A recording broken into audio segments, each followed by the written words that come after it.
Aujourd'hui, on va creuser le sujet des boutons et des formules dans Notion. J'ai déjà fait plusieurs vidéos à propos de ce sujet sur ma chaîne en vous montrant globalement comment ça fonctionnait, mais là, aujourd'hui, on va faire un cas d'usage très précis. Je vais vous montrer un système un peu original qu'on peut construire avec Notion, un système de vote interactif avec une sorte de scoring par rapport au nombre de gens qui ont voté pour une décision. Donc je spoil un peu déjà, ça va ressembler à ça. En gros, on va avoir une ligne égale une idée sur laquelle on peut mettre une description, une étiquette, et ensuite chaque personne va pouvoir voter pour, voter neutre ou voter contre. Et c'est ce vote qui va influer sur le score. Et je vous parlais des boutons parce que justement dans chaque page, il y a des boutons pour dire de quel camp on est. On voit que quand je clique dessus, ça me bouge d'endroit et du coup ça impacte le score total. Donc on va tout reconstruire de A à Z pour vous montrer comment faire. On va utiliser les bases de données, les formules et les boutons pour faire ça. Là on va être sur un cas assez simple de système de vote, mais restez à l'affût sur la chaîne parce que je ferai des déclinaisons pour par exemple les SaaS qui ont besoin de recenser leurs fonctionnalités, faire ses retours clients, des ateliers d'idéation pour prendre des décisions ou voter pour des idées. Donc j'ai plusieurs déclinaisons en tête. Si vous en avez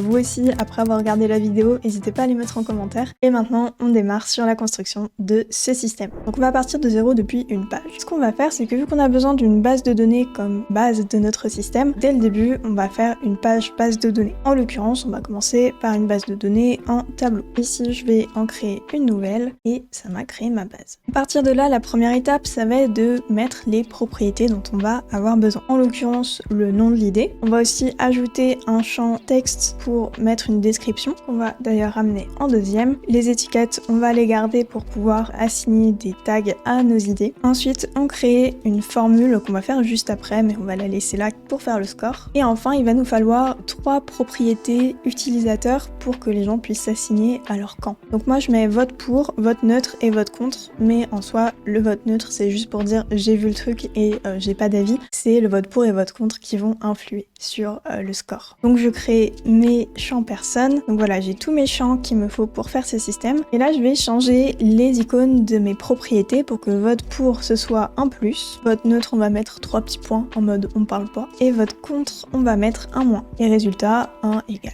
Voilà, comme ça on comprend qu'il y a un peu une histoire de scoring qui se dégage de tout ça. Et la prochaine étape, ça va être de créer la formule. Pour rappel, la formule, on veut qu'elle ressemble à ça, qui est écrit score 2 points, qui est le score qui s'affiche. Ensuite, selon le score, s'il est positif à partir d'un certain nombre, c'est une pastille verte. S'il est négatif, c'est une pastille rouge. Et s'il est entre les deux, ça va être une pastille jaune, pour donner une indication visuelle de est-ce que c'est un bon score ou pas. Donc pour faire ça, si vous aviez suivi ma vidéo sur les formules, eh bien vous savez déjà comment on ajoute un titre en texte. En effet, quand on veut mettre un texte dans une formule, il va falloir le mettre entre guillemets. Là en l'occurrence, on veut commencer par le mot score 2 points, et donc c'est ce qu'on va écrire en premier dans la formule, entre guillemets. Il faut bien penser à mettre un espace après pour que le chiffre ne soit pas collé aux 2 points. Et on lui dit qu'après score, on va mettre le calcul du nombre de personnes pour moins le nombre de personnes contre. Pour faire ça, je vais mettre entre parenthèses mon calcul. En gros, ce que je disais, c'était personne pour moins personne contre. Et là, ça va pas me calculer le nombre de personnes qui ont voté pour ou contre, parce que cette propriété, c'est une propriété d'utilisateur. Donc je peux pas faire un calcul avec. Par contre, si je voulais calculer le nombre d'utilisateurs qui sont présents dans la propriété vote pour ou dans la propriété vote contre, là je vais avoir une fonction qui va m'intéresser, qui est la fonction length. Cette fonction, elle va aller chercher justement le nombre d'utilisateurs qui sont à l'intérieur. Donc si je fais vote pour.length moins vote contre.length, eh bien là en l'occurrence, il y a personne qui est dans les champs et ça m'affiche 0. Donc ça m'affiche un chiffre. Ça a traduit le nombre d'utilisateurs en un nombre. Et là j'ai envie de mettre le chiffre un petit peu en valeur. Donc ce que je vais faire, c'est que je vais lui donner un style parce que j'ai envie que le chiffre apparaisse en gras. Et bien là, je vais aller chercher la fonction de style. La fonction de style va permettre de mettre en page un texte, un élément de la formule. En l'occurrence, on peut mettre en gras, en italique, souligné, en couleur ou avec un fond de couleur. Moi, je veux juste mettre en gras. Si à un moment vous avez un trou de mémoire, ce qui est super cool, c'est que maintenant dans les formules 2.0, eh bien il y a des indications sur ce que vous pouvez faire. Donc là, si vous regardez dans la description, eh bien vous pouvez savoir quels styles sont possibles de mettre. Moi, si je veux mettre en gras, je vais mettre entre guillemets B pour bold. Donc en soi, ça pourrait déjà marcher comme ça, où on a le score qui s'affiche. Donc là, ma formule fonctionne bien. Dès que je suis pour ou contre, eh bien ça met à jour le score tout seul. Si en revanche, je voulais du coup mettre ces fameuses pastilles, je vais aller sauter 2 lignes pour y voir un peu plus clair et je vais utiliser la condition if au pluriel. Ifs,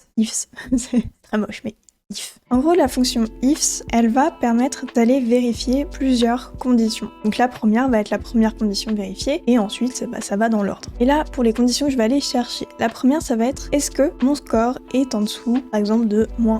Ensuite, je vais lui demander si oui, eh bien on met la pastille rouge et sinon on passe à la condition suivante. La condition suivante, ça va être est-ce que le score est en dessous de 2. Si oui, alors on met la pastille jaune et si toujours pas, eh bien c'est au-dessus, donc on met la pastille verte. Donc pour commencer, je vais retourner calculer le score qu'on a eu parce que c'est lui qui va définir ce qui va s'afficher par rapport au nombre. Donc je vais récupérer mon score et ma première condition c'est du coup est-ce qu'il est inférieur à un premier chiffre. Pour choisir votre chiffre, pour moi, ça dépend du nombre de personnes qui sont sur votre espace. Si c'est une petite équipe, je pense que ce que je vais vous montrer, ça passera très bien. Si vous êtes une dizaine, vingtaine, trentaine, là, il faut peut-être penser à avoir des chiffres plus éloignés. Et donc moi, je vais mettre 1. Donc là, je vais donner ma première condition. Donc si c'est ça, alors virgule, et je vais mettre entre guillemets mon emoji rouge. Ensuite, je vais aller lui donner une autre condition. Donc là, je remets une virgule pour dire que je passe à la suite. Pour un meilleur esthétisme, je vous conseille de ressauter une ligne pour que chaque condition fasse une ligne. On a ça grâce aux formules 2.0, autant en profiter. Et là, tout simplement, je peux copier-coller cette ligne et changer mon chiffre, et mettre 3, et je vais changer l'emoji. Là, j'ai deux conditions, et pour la dernière, je veux dire que si aucune de ces conditions n'est remplie, et donc sous-entendu que le score est à 3 ou plus, eh bien, on met le cercle vert. Donc là, je vais ressauter une ligne, je mets mes guillemets, le cercle vert, et on n'oublie pas de fermer la parenthèse. Je valide, et c'est bon, j'ai mon petit rond qui se met à côté. Donc voilà, on a le système de scoring qui fonctionne bien. Et maintenant, pour aller plus loin, on va aller faire des boutons pour pouvoir voter et en fait remplir son utilisateur dans un champ ou dans un autre selon là où on vote. Et pour ça, on va créer un modèle de page. Pour créer mon modèle de page, je vais cliquer ici sur la flèche à côté de nouvelle page et nouveau modèle. Donc un modèle de page, ça permet d'avoir du contenu prédéfini qui va charger dans une nouvelle page, soit quand on le sélectionne ou par défaut si on a choisi que c'était un modèle de page par défaut. Je vais l'appeler nouveau vote et on va commencer à faire les boutons. En l'occurrence, je vais faire 3 colonnes. Je vais aller chercher dans les blocs avancés et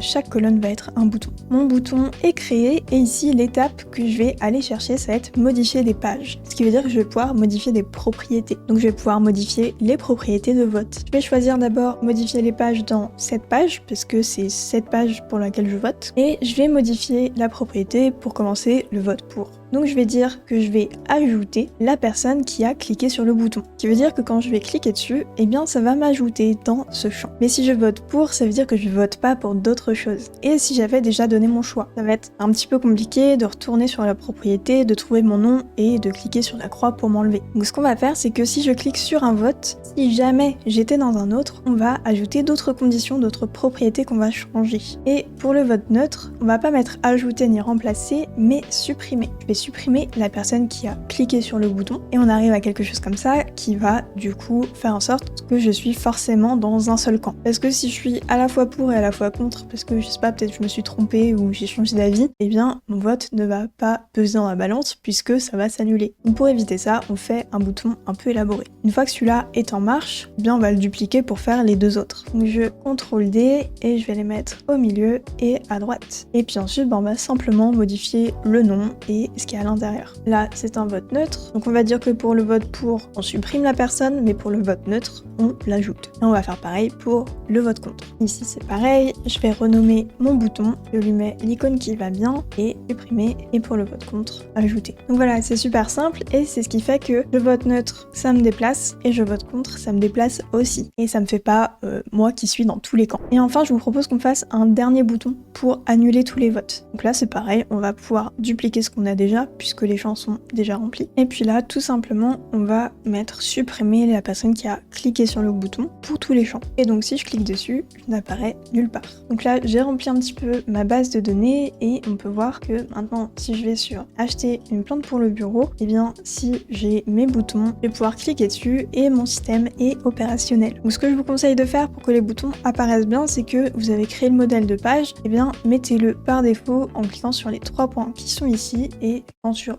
utilisé par défaut. La dernière chose qu'on va faire, c'est créer 3 vues. Une pour avoir les plus récents en premier, une autre pour avoir les plus votés en premier, et une dernière pour voir les idées que j'ai proposées. Et là, on va créer 2 autres propriétés qui vont être date de création, qui calcule automatiquement à quelle date et quelle heure l'idée a été créée, et la propriété créée par, qui affiche automatiquement l'utilisateur qui l'a créé. On n'a pas forcément besoin de les voir, donc ce qu'on va faire, c'est qu'on va, dans la visibilité de la propriété, les masquer, parce que c'est pas une information qui est importante, elle va surtout nous servir à faire les vues et à faire des tris. Donc je les masque et on revient ici. Donc le premier, ce qu'on va faire, c'est les plus votés. Je vais donc renommer ma vue et je vais lui mettre une icône d'un truc qui gagne. Un trophée, c'est super bien. Pour faire le tri de façon efficace, on pourrait avoir comme première idée de trier par résultat en ordre décroissant. Le problème, c'est que quand on va arriver à 10, eh bien les scores qui commencent par 2, 3, 4 vont compter plus parce que c'est du texte. Ça a été formaté en texte et donc ce n'est plus un chiffre. Donc là, on va faire tout simplement une autre formule. On va récupérer la partie de la formule qui fait le calcul des votes pour moins les votes contre et on va créer une propriété qui va être celle qu'on va trier. On peut l'appeler score et tout simplement on copie-colle cette petite partie vote pour moins vote contre et celle-ci on va la cacher aussi parce qu'elle va pas nous être utile, on va vouloir plutôt avoir la mise en page qui est sympa avec l'emoji. Mais ça va nous permettre ensuite de trier et de trier par score et là on va pouvoir mettre par ordre décroissant. Ça veut dire que dès qu'une idée passe au-dessus de l'autre, elle va